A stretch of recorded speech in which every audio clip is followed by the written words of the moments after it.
Facebook Live, which is you. You gotta record this. All right, we are live here with Jessica. Hey, Jessica. Hey, how are you?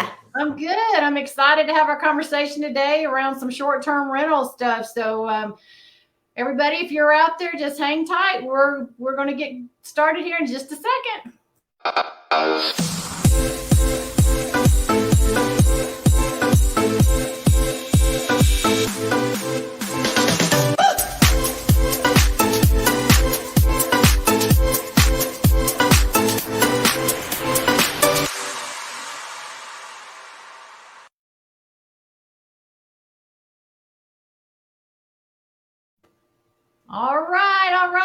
All right, Jess, I'm excited to have this conversation. Thanks so much for joining me today. Of course. Thank you for all that you do for us. Oh, you're so welcome. So let's jump in. So you are the queen of short-term rentals. I say that all the time, me and Steve, we just bought our first one last year, and I'm calling you all the time for questions and ideas. So let's kind of go back in your journey. Let's start here. When you started in short-term rental, first of all, how long ago was it you bought your first short-term rental? I didn't know it was a short-term rental at the time, but it was in 2015. So you sort of stumbled in. So explain that when you say you didn't know that. So back when you could kind of solicit on Facebook, which I didn't know that's what I was doing, but I had put in, I just bought my condo downtown and I had worked 5 jobs to get it. I was driving Uber and Lyft and cleaning houses and doing all kinds of crazy stuff to make money. I was a school teacher for Metro Nashville Public Schools, which I loved and I miss it. And I was working at the Gaylord Opry golf course on the weekends. But I put on the Facebook group for the CMA Fest that I had a rental downtown. I had just purchased if anybody wanted it because I was a teacher and I wanted to travel. So I thought if I could make a few bucks there, then I could go travel. And a girl from Australia called me. She loved it. I took my big hefty computer around on Skype because it was before FaceTime and showed her the condo. And then she told me that her budget was $3,200 and I almost fell on the floor. For the week?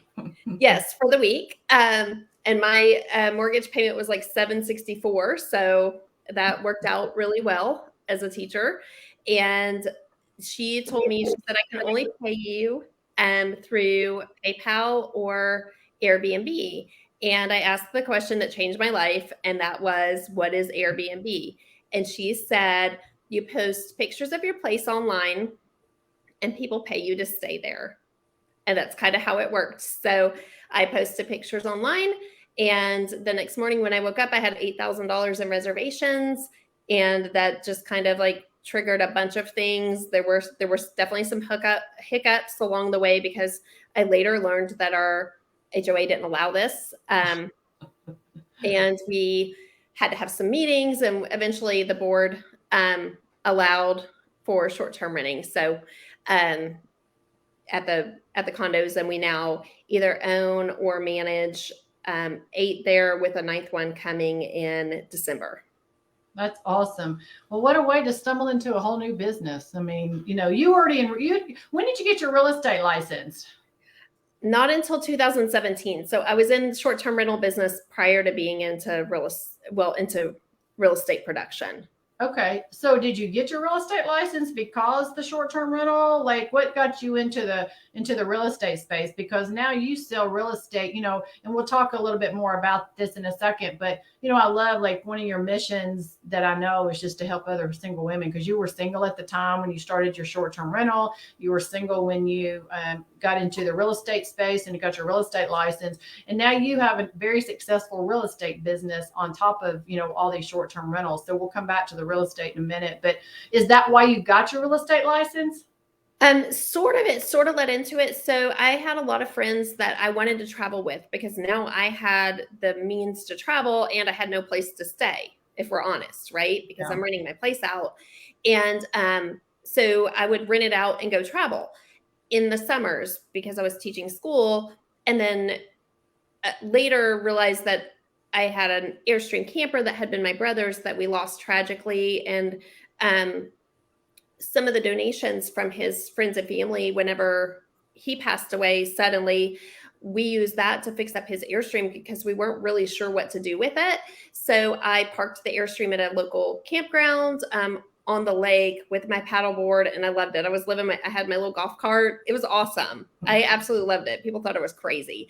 But I would rent my place out, but then I would also love to travel. So I was using that income to help me travel, but I didn't have anybody to travel with. So I would tell my friends, like, get a roommate or, buy a place. I would always say, buy a place, live in the basement, rent the top, or vice versa, so that you can come travel, or you can come to happy hour, or you can come to the concert or whatever.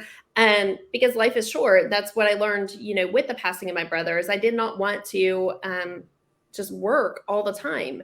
So I had a friend who needed to buy. She had great credit. She had a good job and she needed to buy, but I didn't feel like she had the confidence to do it. And it hit me one day, if I got my license, she would buy a house. So she was kind of my motivation. So I was teaching. I pretty much took most of the classes over spring break and stayed up, really late, which I was used to doing I've always been a hard worker. So I stayed up really late, did my classes, and got my license and learned about house hacking and how you can use real estate to have a little more freedom. So she was one of my first clients. She wasn't my first client, but she was one of my first clients. And now she has multiple properties and she's a landlord. And I'm so proud of her for that. She's not in the real estate business, but she is an investor. And so that's kind of what led me to get my license. So my passion is definitely getting women into their first homes. I work with a lot of different lenders. I was just on the phone with another agent about different programs for teachers.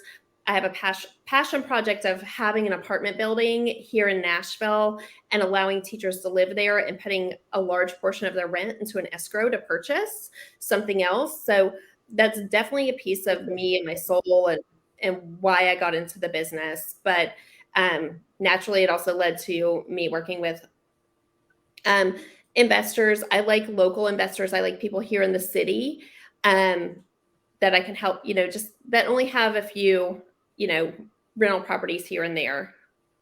You're so good too. I mean, you sell to everybody, but you make it very much known, like, just what you said. I'm here to help single women primarily, just get into real estate. And I hope you went back and told your friend. I'm sure she's a great friend now. Like, you were really the inspiration for me to even get into real estate to begin with. And, unbeknownst to you, we're going to and do have a successful career in the real estate space. But it's because you always come from a heart of serving, and that just comes by default, all the sales and the people reaching out to you. So let's go back on the short-term rental world. So you fell into it accidentally, but and you started making good money. You made $8,000, like you said, for a teacher, just making $8,000 in a month. Like, that's pretty life-changing, right? Just to be able to rent your place out. So what did you do to go on to buy your second one and your third one? Like, what was the process? And you're like, wow, like, if I had one, what if I had two? What if I had three? Now we're up to 14, right? But like, what made you go from 1 to 2 once you had true realization of it, not just stumbling into it? Yeah. So I had a little townhouse that I had bought in college. In college, I was a cart girl on a golf course. Grew up in a family that we had a lot of love, but we didn't have a lot of money. But in college, luckily, it was a pretty good job. And for a college student, and Phoenix at that time, houses were, not too expensive. I bought in 2005 and everybody was buying. I being on the golf course, I would run into people that their kids were buying and things like that. And the golfers were like, you should really buy a place, look at, consider it. So I was able to. So I bought a little townhouse in Phoenix in 2005. I paid $135 for it, I believe. And the values went up really quickly. You guys, everybody remembers 2008. I was so excited. The value went up to like 280. And then when the values dropped, it dropped to 88,000. And I remember telling my dad, oh my gosh, I've lost all this money. And my dad said, no, you haven't. He said, don't sell it. said real estate historically has always gone up. And that's what I tell my clients. Historically, it's always gone up. So just don't sell when it's low. And I didn't do any of those crazy loans. It was a 30-year fixed. So it was climbing back up very slowly, very, very slowly. And I rented it out. And I think my mortgage payment on that one was like $600 a month. So with the HOAs, it was around $800. So I rented it out and I was making $8 a month on it. So it had that from like a long-term rental. You're making it was a long-term rental making $8 a month. And if anything went out, the refrigerator, somebody didn't pay the rent for a month, I had a change in tenants, then I lost money that year. But it was there and I didn't want to sell it. I didn't really know what to do with it. So when I discovered the short-term rental market here in Nashville, I said, well, I can sell that one and I can make a lot more money here. So I bought a house in Inglewood in East Nashville that I thought eventually I would move into. So I sold that one and bought another one. It had a hot tub, and that was my second one. So it was a 3-bedroom, 3-bath with a backyard and all that. So and that one went pretty well until we had neighbor issues, and eventually ended up selling that one, 1031 exchanging it, and getting the lake property that we have now. So that was my second one. Okay. My third one, I loved. I saw it the day it hit the market, walked into it, loved it. And it, my brother was going to co-sign for me, and he quit his job the day of closing. So there we go. Experience. So how did you we learned so much from experience. So luckily the realtor on the other side was awesome. I was always very honest with the realtors, like, I'm a rookie, or this is what I'm doing. And, everybody's been super kind, just with like transparency and honesty. And that realtor was so smart. She's like, well, let me introduce you to this hard money lender and all these things. So what happened was the owner of that house gave me a loan for $100,000, basically. So that was my down payment for the hard money lender.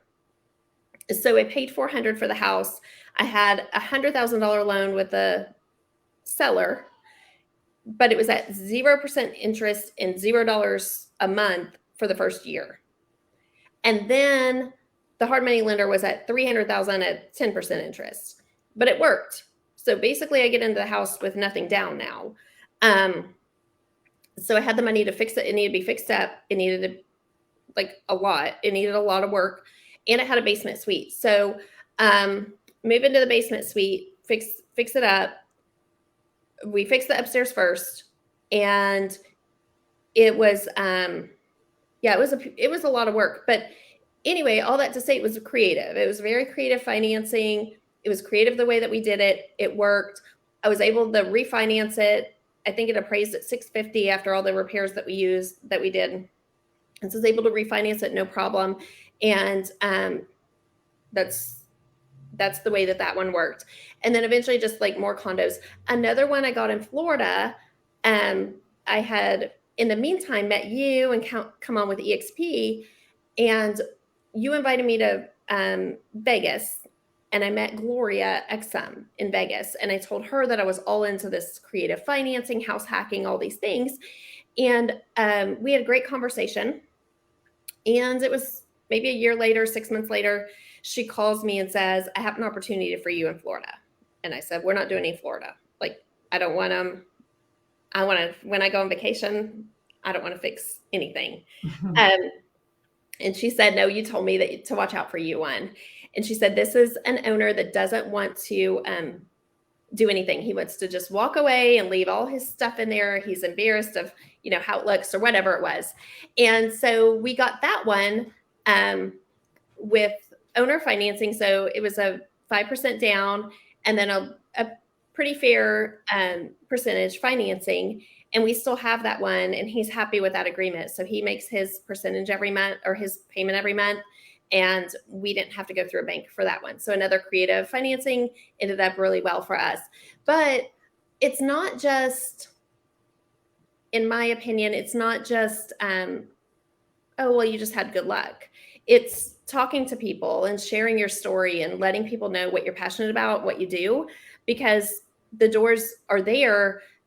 We just have to, we have to make those connections and help people. I mean, I helped the seller got exactly what he wanted from us. So let's go back a step. Let's go back to, you kind of looked into it. So if somebody's listening here and they have no idea, they want to buy their first short-term rental, like what would be your, one or two things that you would recommend? When somebody comes to you and they're like, hey, Jessica, I want to invest, I want to be able to buy a short-term rental. What are the, one or two things that you would say to, this is what you need to do, right? You talked a little bit about, so I don't want to go into the financing side of it yet, but like, what is the first one or two things that you would recommend for somebody? So the first step I think is like playing around on Airbnb. Like look on Airbnb. We're on multiple platforms, but look on Airbnb and see, what's renting, see what the rates are, see if it makes sense to purchase there. And a realtor can help you with that. I have software, I have STR Insights, and I have AirDNA. And both of those softwares tell me, STR Insights is incredible because I just type in each day, it tells me where you want to buy based on rental revenues versus sales price of the home anywhere in the country. It's incredible. It's expensive software. So call a realtor that knows what they're doing, obviously, and see, but also make sure that you do have, a local bank, because the other properties I've had, they are non-warrantable condos. There's too many investors in those complexes. So you have to go a little bit, you have to think outside of the box, and you have to find investors or mortgage brokers that will lend on those types of products. So, but your realtor will be able to connect you with those people. The right realtor. The that right really understands the short-term rental space, Yes. Even myself, I've been in the business 24 years, and we ourselves just last year just ventured off into the short-term rental world. So now I feel like I've gotten knowledgeable to, in a lot of ways, and, made a lot of mistakes, and, reached out to you multiple times about, with just different questions. But, it's different, I think, investing in that world, because we too have long-term rentals. But I think it's different. It's different things you need to know and you need to understand and all in the short-term world versus the long-term world. Absolutely. And even as a realtor, like if you don't understand that market, pair up with Kathy or I, or somebody that does understand the short-term rental market in that area. If it's Gatlinburg, I've got people in Gatlinburg that can help you. I'm not going to try to sell you one in Gatlinburg, but I've got people that will help you in Gatlinburg. I've got people that will help you in Florida. And we've got some connections with, people that work in this space all over, no matter what city or state you want to buy in, right? Yes. And Nashville's super interesting because there's, because of the regulations, there are some that have to be sold as businesses now, and they're not necessarily real estate transactions. So you really want to make sure that you get with somebody that understands the regulations as well. I've seen and heard too many stories in Nashville of people buying, decorating, remodeling, and then they can't get a permit. Yeah. So that's something that you want to make sure you're with. That was the question I was going to ask too, because not all cities, not all buildings, not all units can, and like you said, even after you stumbled into your first one, you found out, oh, my HOA doesn't allow it. Ultimately, they approved it. And now you have more than, a couple in that particular building. But, that's another thing that you've got to make sure on the front end, right? To make sure that before you go jump off into buying, something that you think is going to be a short-term rental, that you're allowed to make it a short-term rental. So let me ask it, right? Do you agree there? Absolutely, 100%. And regulations change. For a while, there was a percentage piece of Nashville, and then there were type 1, type 2, type 3. That's all gone. Now there's, owner occupied and non-owner occupied, and people think that you can't get any at all anymore, and that's not true either. It's all based on zoning. A lot of the non-owner occupieds did become, phased out in January 1st of this year, but there's still opportunity in some of the zoning. So you just have to and there's no easy way to look for those. Yeah. There's, even as realtors in the MLS, there's no magic way that we can find what's zoned and what's not. So it's a lot of research on the back end, and your realtor will be working their butt off for you, trying to find these for you. But you definitely want to make sure that you understand, or that your agent understands that world, because it's a different world than the long-term market. Yeah. So let's talk about the financing piece. Typically, when somebody buys an investment property, whether it be a long-term rental or a short-term rental, they're going to have to put 20 or 25% down. And so for people that are listening to this, maybe they don't have 20 or 25% down, nor do they ever think they can save enough to get 20 or 25% down. You mentioned a minute ago about hard money lending, but without that piece, not using that piece, what is another one or two ideas for somebody who's listening that, yeah, I'd love to invest in a short-term rental, but I don't have 20 or 25% to put down? What's another idea or two that they could look into to possibly be able to get a property? Okay, I've got a couple different ones. We've got one under contract right now, and they're doing a HE loan on their current house. Their house is paid for, and they're doing a HE loan on it to purchase their short-term rental. So that's one option. That's it's pretty risky. It's high risk, but they're able to do that. Another one recently, she had an investment property that was a long-term rental, and she was able to use to tie those together, like her new purchase with they kind of put those on the same loan. So she didn't have to come up with any money out of pocket to purchase hers. And those were the last two that I did. On my last one, personally, they also used equity from one of my properties and the equity of the new property, and told me which amount I had to put down. They wanted 30%, no more than 70%. Loan to value. So if both properties together were worth $1 million, they would only loan $700,000 total. So I was able to get that one without having to come up with a full 25 or 30% down, because I used the equity. Those are the only ones I have two tied together because it's high risk, but I feel like any investment is risky. So those are some solutions that I came up with. On our Florida property, we were so broke from trying to do too many at once, really, that we almost did some of our own crowdfunding, where we basically said, "Hi guys, you know that we're in this world. We just bought one in Florida on the beach. If you want to send us $1,000, we're going to give you a week." And we're starting off, we're using that $1,000 to furnish this place because we didn't have the money to do it. We didn't have the money to fix it up. And so we did. We had friends book, and I was like, "I promise, if this doesn't go through, if it falls through, I will pay you back." But we raised $10,000. We had 10 people do it, so we had $10,000 to furnish a 1-bedroom and to do the remodel. I love it. Like, just being creative, and something else that comes to my mind for people that are wanting to jump into, and maybe you can talk a little bit more about this, is you can go buy a personal home, right? Depending on credit and all the other factors that go along with that. But you can buy a personal home.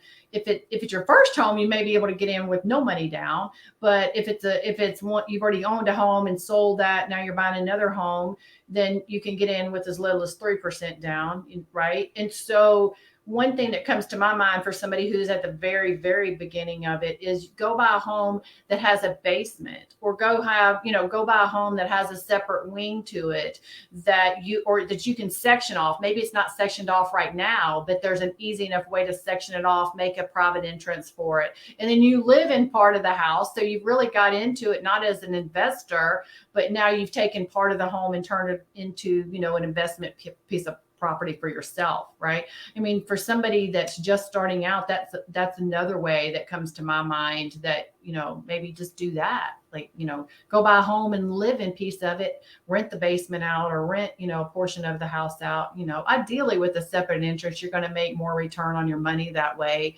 But just to get yourself started, to get the ball rolling. 100%, I agree with you. And we've done several of those. I tell my friends all the time, your first one is the one you're going to get the most help with.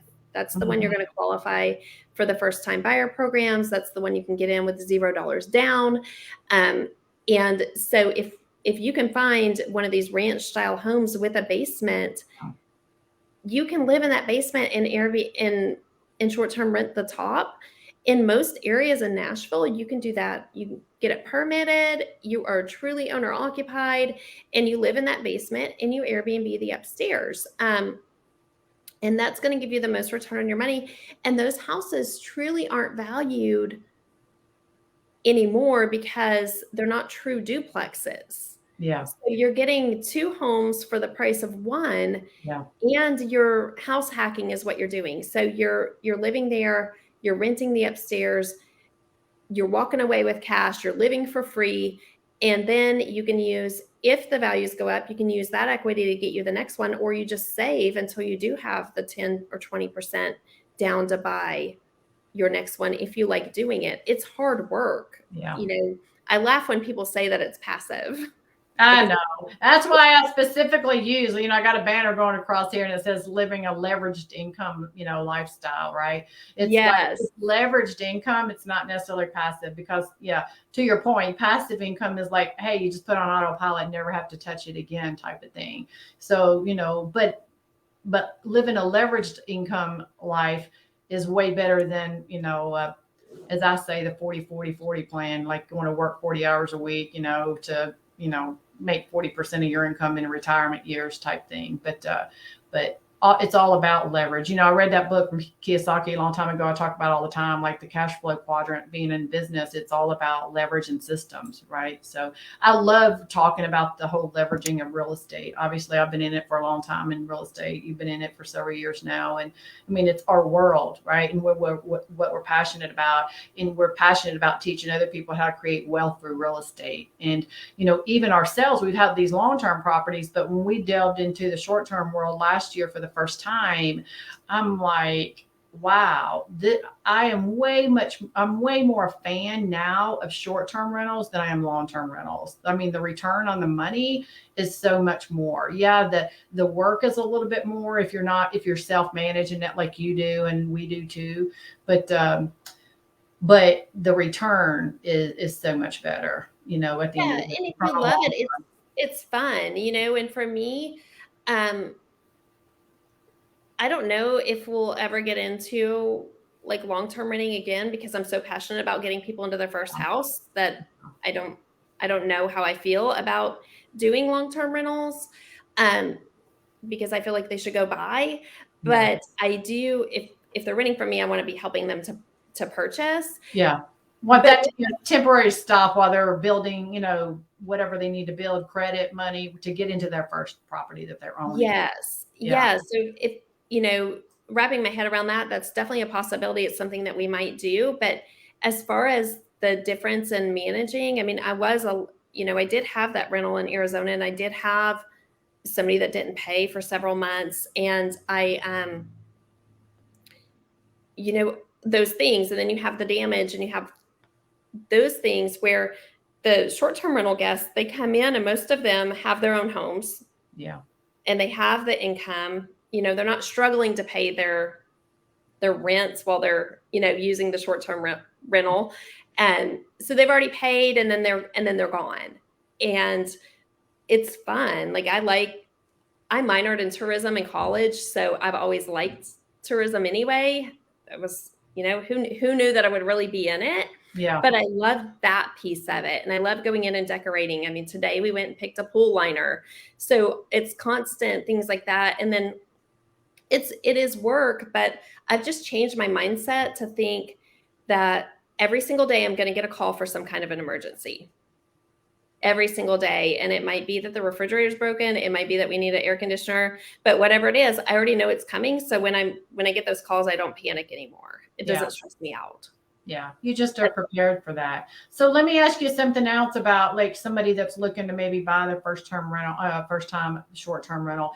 Do you, and I think I know what you're going to say to this, and I know what I would say to this, but do you look, one of the things when you have a short-term rental versus a long-term rental is you got to have it furnished, right? And so will you only look at places that are furnished? Or are you, hey, I'll buy anything and then I'll come in and furnish it? You kind of really talked about that already, kind of with your condo down there in Florida. But so you don't limit yourself just to a furnished property. If it comes with furniture, that's nice, right? Especially if it's decent. But Yeah, and typically the ones I see, I don't really want the furniture in them. Now there are some that you walk in and they're show places and you're like, oh my gosh, yes, I want it just like this. I want every picture, I want every towel, I want everything that's in here. But either way, you have to go in with your vision. So that's where our success has been made, is going in with a vision and saying, this is what it looks like now, but this is my vision. We bought a little duplex that it was in bad shape. It didn't have central heat and air. It was in really bad shape. I got that one from a wholesaler, and and they made money on it right away. It was an assignment of contract, and that kind of stinks, but it was totally worth it for us now. And we tore down walls and put in mini splits, and our budget on that one was 28,000, and we spent 90. So that was our that was our first. That's what happens when you're going to get into renovations. They say take your budget, your estimate and add 10%. Yeah. Like your first ones, probably take your estimate and add 30 or 40% to that. Or 300%. Like we like you do.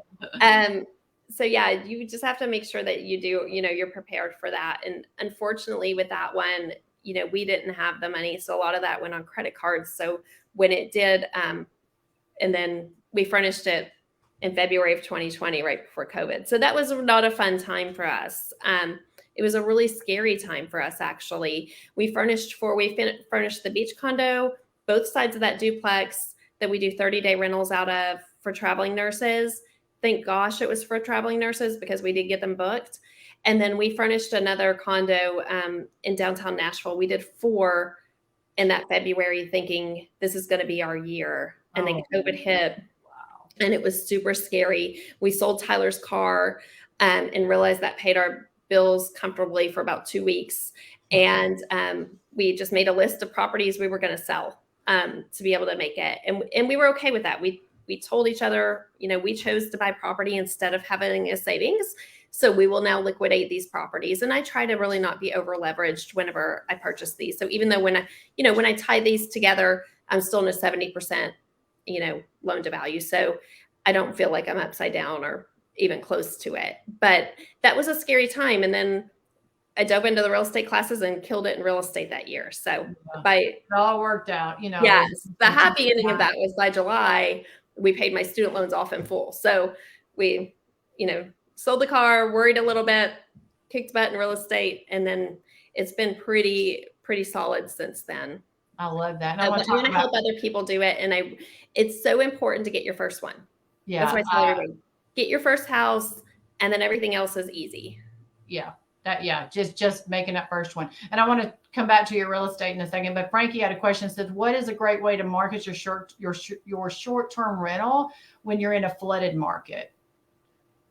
Oh, I could do that. I could talk about this for days and days and days. Color.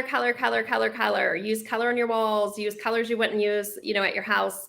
And so you're saying make it stand out. Make it stand out. Join your local Facebook groups. Support them. Support local. Meet with luggage storage people, party planning people, people that decorate. Have all of those things ready, and theme, because hotels don't. Okay, if you go to a Ritz-Carlton here, it's going to look just like the Ritz-Carlton in Denver. The Gaylord Texan we were just at, there was some theming there, but the room's the same.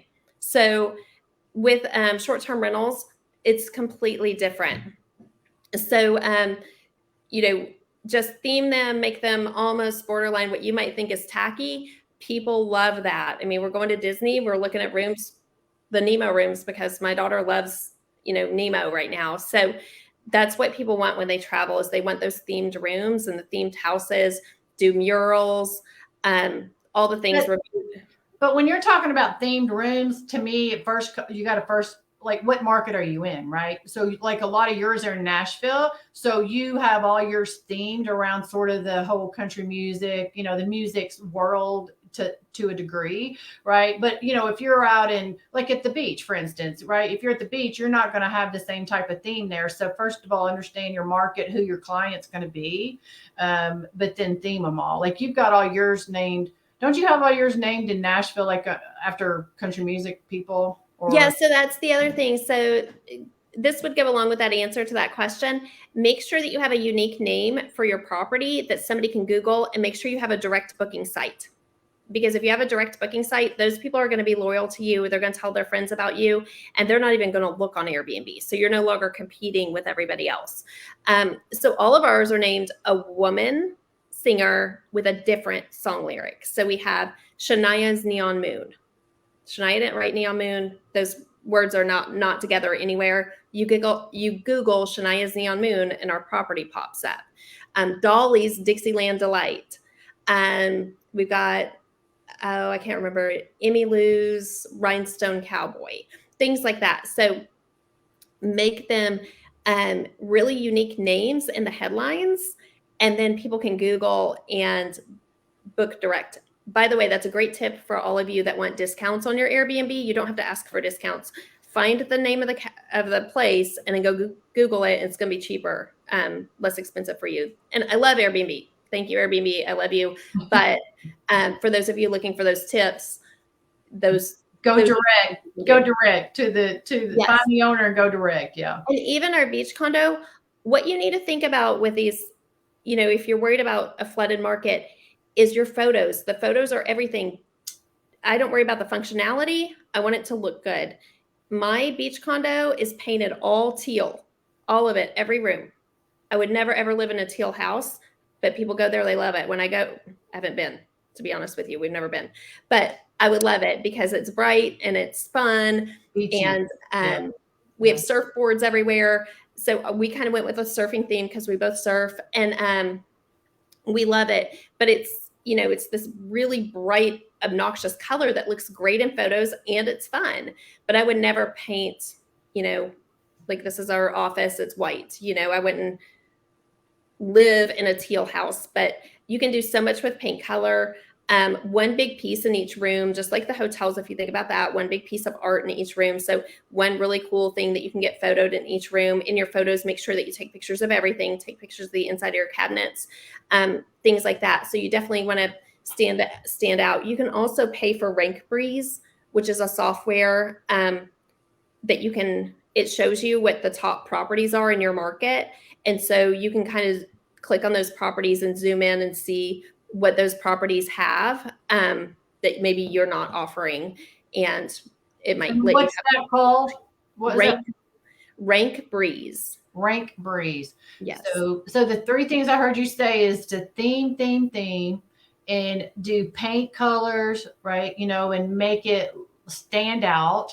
And then the third thing is photos, having a lot of great photos. So those are the three things that can separate you, from all the other places that are out there on Airbnb that everybody are looking at. So I love it.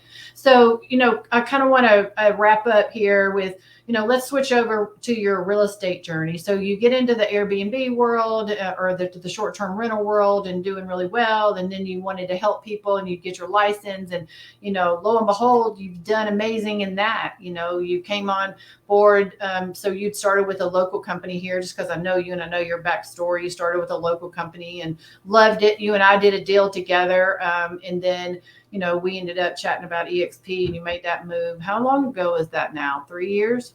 That was in 2018. 4 years. Good heavens, time just flies. And you could talk about that deal and that house and what the buyer was buying, into in that house. It was the same thing. Yeah.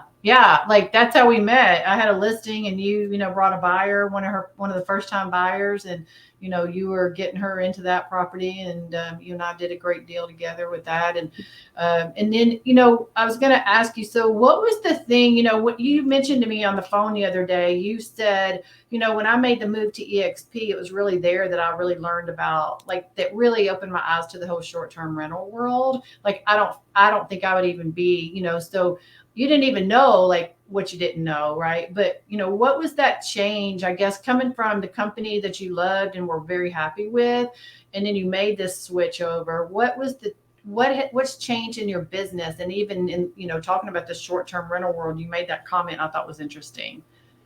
Yeah. So a couple things with EXP that have been life-changing for me is before I even joined, we went to Vegas. You invited me to Vegas. For our annual conference. Yeah. Huh. Mm-hmm. And I went and I met Gloria, who's the one that found us the condo in Florida. So that's one way, because she found that condo, and then, who knows what doors that has opened for us, but obviously that's brought us income that's helped us, continue to grow. And we have a great one in Florida, and people remember us because of that. And it's mostly friends that stay there. And then I've gotten referrals. So I think I've given her 6 or 8 referrals that she's closed. Yeah. So that's a huge piece of, our real estate journey. And then when COVID hit and we had to sell Tyler's car and all the things, we, which looking back, I should have probably just sold stock, but whatever. We dove into the real estate classes with EXP, the trainings, because we have 50 live hours of training each week. So I just wrote down on my calendar, because I was a school teacher and we weren't having school. If you remember, school was just canceled. Yeah, right. It wasn't even online. It was just canceled completely. And so I dove into classes. I wrote them all down and took, all these different classes. And in one of them, one of the presenters had helped write the CARES Act the day before. And he was like, if you're a realtor, you need to apply for this and this and this and this. And if you might get denied, but do it because it's all first come, first serve. And you should do it as soon as this meeting's over. So I was taking notes and I did it. And for the PPP, we didn't get any of that. But we got something called the EIDL, which is a loan, and it's a loan I have to pay back. But they gave me $115,000, and it's based on what taxes you had paid and all that stuff before. But you explain your situation, and they said, okay, this is what you might need to get through the next couple months. So we got that. We have to pay it back, but it's at like 3%, which, is not bad. And it was like the first time I was like, wow, like our country cares that we succeed. And without this company, I wouldn't have known about this. So that was a huge point, a huge piece of not even being in real estate, but being thankful for what was offered to us that's related, but not related, if that makes sense. So very, very grateful for that. And then also and realize I can't teach elementary school and be a mom and have these rentals and help people get into real estate, which is what I'm doing now, and have all this production. So something's got to give. And we had health insurance through teaching. And so I always had great health insurance. So when EXP announced that they were going to start offering health insurance, that really opened the doors for us to be able to really put our heart and soul into real estate the way that we have. So those are all huge pieces of our journey. And then we love to travel. We love to have fun. And so all of the opportunities to go and meet other realtors and to be connected in these markets, so that if I look on my software and tell you need to be buying in Maryland to make the most return on investment, I can connect you with a realtor there. I love it. Yeah. Yeah. You've done so well. And you mentioned the stock. I mean, just because of the production you do, and what EXP offers is, we're all agent owners, and so we accrue stock just by doing what we do, sell real estate every day, right? And so anyway, you've done some amazing stuff with your stock. What'd you buy? Did you buy a big old fat boat? What'd you do? You sold some stock? Well, we paid a big piece of our houseboat came from selling a little bit of our stock. And then when I got pregnant, we sold stock to buy a car, which probably some financial people say, no, you should have, maybe taken out a loan for your car, but I don't like having loans for those kinds of things. So I sold some stock and bought my car, and we've iconed now twice, and I think we're going to icon this year. So we're going to get more stock. Which means you're going to get even a whole lot more, which is fantastic. A little down right now, but it's a good time to earn it. So, yeah. Well, yeah, it is for sure. We sold some of our shares and paid off one of our long-term rentals. That was never even a thought that was going to happen. And like you said, from the financial standpoint, may or may not have been the best choice because our interest rate wasn't that terribly high. But, having a completely paid for house just came from stock, from doing what we already do. That was just a bonus that happened. But Jessica, I appreciate you being on here so much. I know people have gotten some good information about even where to start, if they're wanting to buy a short-term rental, or if they have one, and, some of the things that you've shared there. So if you have any more questions, just, reach out to, I've got my number down there, Jessica's number down there. Just reach out to us. us, and we're happy to guide you in any way. Obviously, if you have questions about EXP, we're happy to share that information along with you as well. But are there any last points or tips that you want to share in closing that we didn't touch on? Not that I can think of at them. I mean, there's a lot of things that we could share as far as, tips on running these and managing them and things like that. But it's really just make sure that you're paired with the right realtor. Don't be afraid to try it. It's a big risk. So think of your risk of, your risk tolerance. But, and I know somebody had mentioned something about an oversaturated market. If you're in a place like Gatlinburg or Orlando, you might feel like you're oversaturated, but I think there's always going to be tourists there. So I personally try to make sure that we are in places that there are tourists, and in commercial areas and things like that. So I like to, focus on those areas because I feel like they're safer and they're not taking housing away from the women that I'm trying to help. Trying to get in. Love that too. Love that. Well, we may have to come back and, have a deeper conversation now once people have the short-term rental, like, what are some things that, you've learned, and even me, this last year, I've learned some things the hard way, right? That I didn't even know the right questions to ask. So maybe we'll have a follow-up to this one day soon about, now you own it. Now what? How do I maximize the money? What are the pitfalls? All of those things. So maybe we'll do a second round of this soon. Yeah, and that could never end. That could go on. That could go on and on. We could do that year after year. Series on this for sure. Maybe that's what we should do, actually, because I think it's an area people are interested in.